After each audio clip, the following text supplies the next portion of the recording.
And welcome back to a video. Now, for everything there is a problem and a solution. It's the type of solution which counts. You could beat around a bush to find a solution, or it could be an instant eureka. For those who have a bit of brain cells in their heads and a bit of common sense and logical, called logical deduction, it normally works. But when you have plebs, commas in English, at every level of command of a manufacturing firm,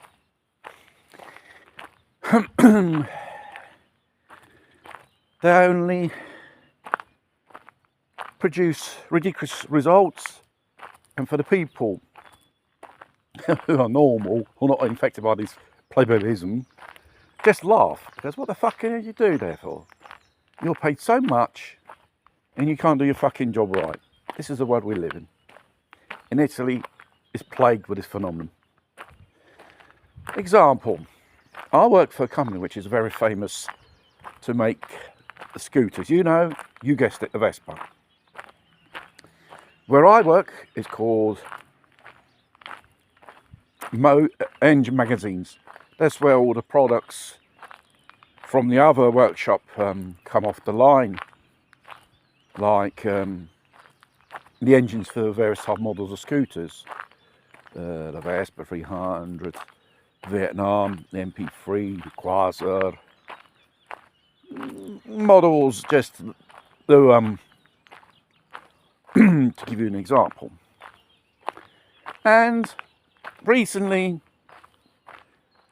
which is an old problem, the pallets of made of metal, which these engines, which we call spallare, which we take out of the box, put on these metal pallets, and have a certain plastic, what they call an Italian appoggio, blockage, which fits like a shoe. And where I work, and those who put the finished engines on these pallets, most of the time they put them on pretty bad, because these bases are, how do you say, broken, or pieces missing, and so on.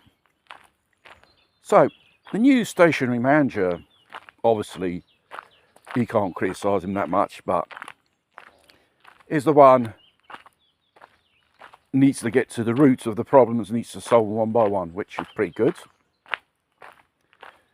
And he called the whole KIP the disaster team, which their profession is to resolve problems, give advice about these things.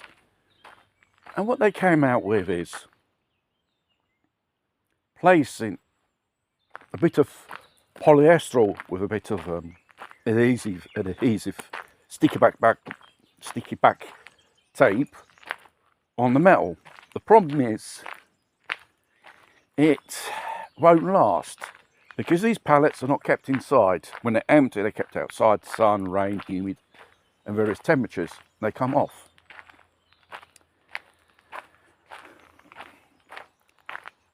I said to my boss, why don't you repair them? Or the new ones? It will be a lot more cheaper to repair them than buy new ones, because the company is a tight-ass, stingy association.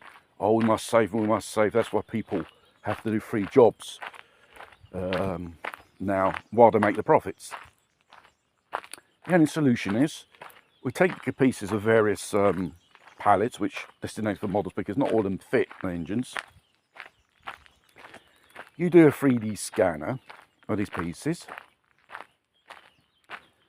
You send them off to a company which can make you these pieces, and all you have to do is put 2 bloody bolts, hexagon bolts, bolting onto the bloody thing, and there you are. instead of this Italian style temporary solution and thingy bob, because one, doesn't resolve the situation. Two, these people are so-called qualified to resolve problems. They just become a laughing stock. Every time these people come, you just laugh. And then I just look at them, what the fucking are you doing? Because, I give them an expression and give them a dirty look and listen, why don't you shoot yourself and jump off a bridge? Because you lot are just a bunch of parasites which are filling up the positions and ranks in the company,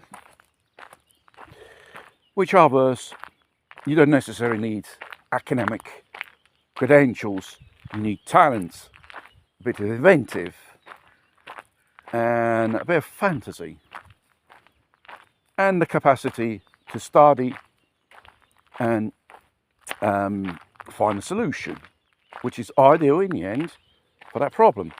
These people who study in engineering, God knows what, they don't understand fuck all. For the way I see it, you can fuck off or jump over a bridge, because you're useless to the company and useless to society. Parasites, just sitting there all day because of certain powers that be permitting to do these things. Because until HQ on the other side of the road say it's okay and something doesn't really happen, they begin to get themselves in the middle and they start, what the fuck going on around here? You're sacked because you don't know how to do your fucking job. It should be like this. The problem is we have the most incompetent people at every level. That's why this company, like many motor companies, in this particular strain transition man-made crisis, is going tits up.